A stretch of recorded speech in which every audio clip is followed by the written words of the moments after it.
po. Idol, salamat sa iyo. Ano, ayan. Mapapanood mo to, papaalam muna tayo. Mamaya po isang oras eh. Makakapag-video pa tayo rito. Ano, eh. Sige, papaalam. Ano pangalan nito? Mang ano ba? Kain, ano ba?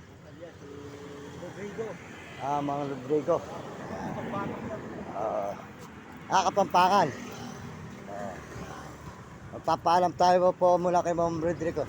Ma'am Rodrigo, pabalik ako na lang po. Magbibideo lang ako rito, no? Para matikman ko naman yung masarap na luto ni Ma'am Rodrigo.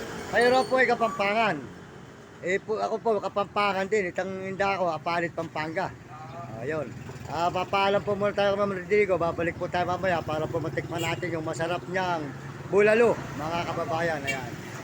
Ayan po si Ma'am Rodrigo. Kasi po, yung kaibigan ko, nabidyoan kayo rito nung kuhan. Ayun, salamat po sa inyo. Ayan, maganda po yung kanyang pwesto. At maganda po yung kanyang lutuan. Malinis na malinis, mga kababayan. Kahit labas, ayan, makikita nyo, malinis. Talagang masarap ang sabaw rito. Ayan. Ayan po si Ma'am Rodrigo. Salamat po.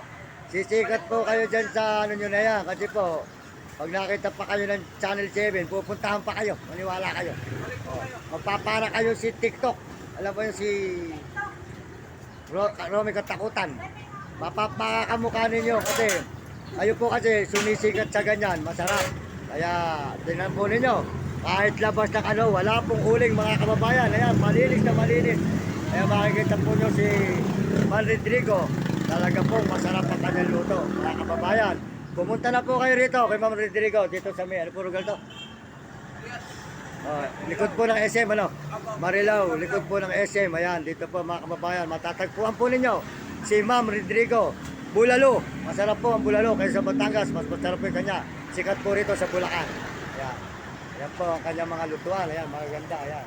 Balik po kayo mamaya. Babalik po ako. Kaya mag-alala. Kasi po, gusto ko tikman yung masarap yung sabaw. Ayan. Sige po, maraming salamat.